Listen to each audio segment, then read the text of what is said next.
Hey everyone, ready to dive into some fascinating financial psychology. We're tackling Morgan Housel's The Psychology of Money today. Now, this isn't your typical finance book crammed with formulas. Not at all. We're going deeper, looking at the honestly sometimes irrational ways we think about money. It's about those hidden forces behind our money habits. The emotions, the biases, even the stories we tell ourselves that shape our relationship with money. Like, we all have that friend, right? Makes financial decisions that leave us scratching our heads. Oh, absolutely. But Housel's point is no one's crazy. He says it's our individual experiences, those unique stories we carry, that really drive our money choices. It's true. It's not just about the numbers, it's about understanding the person behind those numbers. He even tells this story about a tech millionaire who throws gold coins into the ocean. Which to most people sounds kind of wild, right? Totally. But for this guy who went from rags to riches, it was symbolic, a way to express his view on wealth. His past experiences became the lens through which he viewed his money. And those lenses, often shaped by early experiences, are powerful.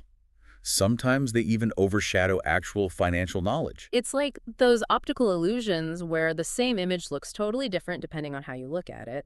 Our past experiences create that framework for how we approach financial decisions. Exactly. Think about people who live through times of crazy inflation. They might be really hesitant to invest in bonds later in life, even if things are stable. Their personal history with inflation makes them cautious. Makes you think, right? How our early experiences with money stick with us. For sure. It's about recognizing those influences. And speaking of influences, let's talk about two big ones: luck and risk. Housel uses the story of Bill Gates to show this. Okay, Bill Gates, the Microsoft guy, we get it. But how does his story fit in here? It's all about chance and circumstance. As a teenager, back in the 60s, Gates went to Lakeside School, one of the few schools back then that had access to a computer. Wow, so that one little twist of fate had a huge impact. Huge. Gates himself has said, if there had been no Lakeside, there would have been no Microsoft.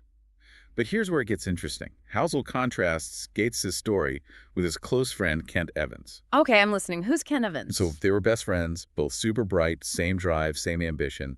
They even talked about starting a company together. Imagine they could have been the next dynamic duo. Wow, that's wild. So what happened to Evans? Tragically, he died in a mountain climbing accident. They hadn't even graduated high school yet.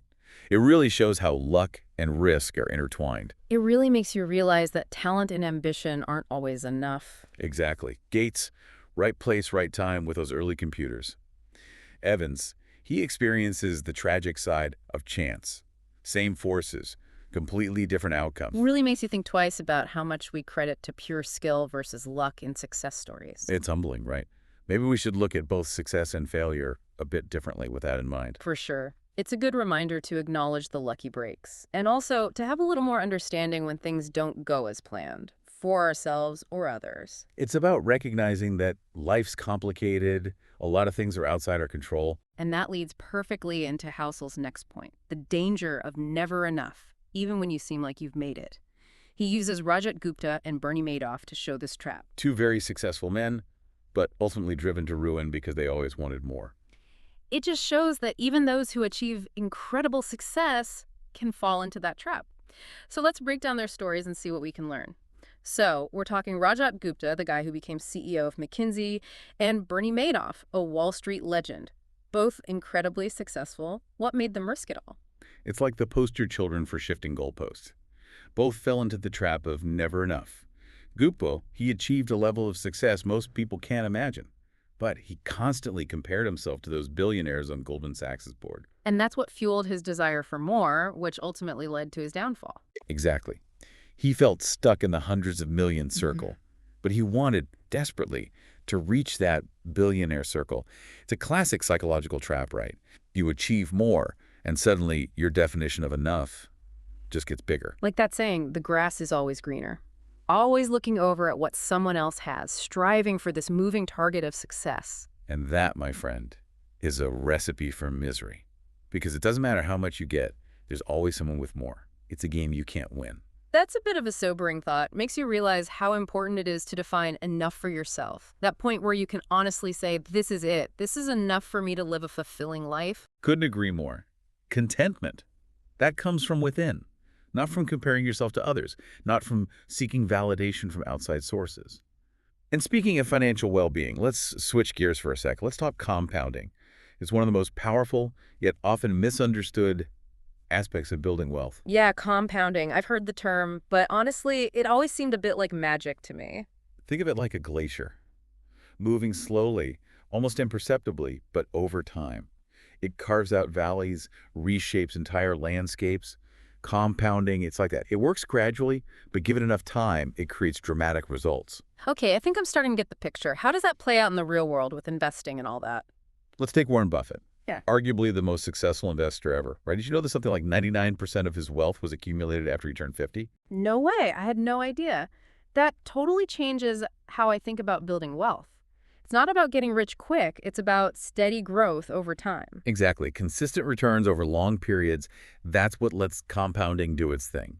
Time, it turns out, that's the secret sauce. Makes sense. It's like that saying, it's not about timing the market, it's about time in the market. But, okay, let's say you've built some wealth. How do you shift from getting rich to staying rich? Seems like a whole other challenge. Now, that's a great question. And this is where all that psychology we talked about before comes back in. Staying wealthy, it takes a different mindset, different skills even. So less about risky moves, more about protecting what you have. Exactly. Long-term thinking is key. Understanding that keeping your wealth is just as important as making it in the first place. Makes sense. So what are some key things to keep in mind for staying wealthy? Housel, he talks about the importance of being financially unbreakable. What does that even mean? It means having a margin of safety, avoiding too much debt, building a cushion to handle those unexpected curveballs life throws at you. Sounds like a solid game plan for long-term financial health. But, and maybe this is obvious, life is unpredictable. How do you plan for the stuff you don't see coming? That's where this idea of tails you win comes in. It's accepting that with investing, with life, really, a lot rides on those outlier events. Okay, that sounds intriguing but kind of confusing. Explain tails. You win. Imagine an art dealer, right? They buy a huge collection of art. They know most of it might not go up much in value, but they're betting on a few pieces, maybe just a handful, becoming masterpieces.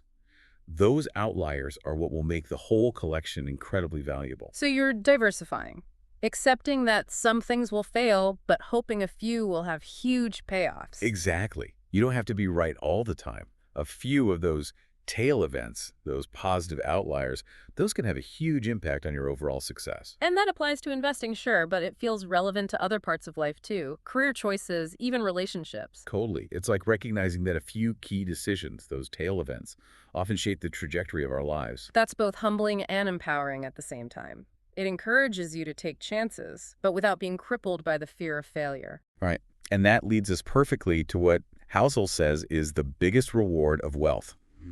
Freedom. Freedom. Now we're talking. What does he mean by that? It's about having the freedom to spend your time how you want, doing the things that matter most to you without being held back by money worries. I can get behind that.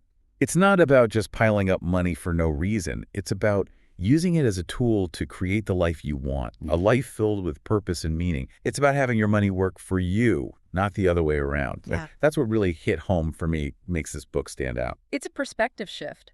So many people get caught up in the how much that they never stop to think about the what for. So true. It's not about chasing money for the sake of it. It's about using it as a tool, right? To create a life that has purpose, meaning, and, yeah, freedom. Exactly. True wealth. It's not just about your bank account. It's about your experiences, your relationships, the impact you have. This deep dive has really got me thinking about my own relationship with money. It's easy to get caught up in wanting more. This has been a good reminder to just hit pause, think about what actually matters. What about you? What were your biggest takeaways from the psychology of money? For me, it goes back to understanding the psychology, the forces at play when we make financial decisions. We let emotions like fear and greed drive us without even realizing it. It's like they're these invisible forces steering us off course. Exactly.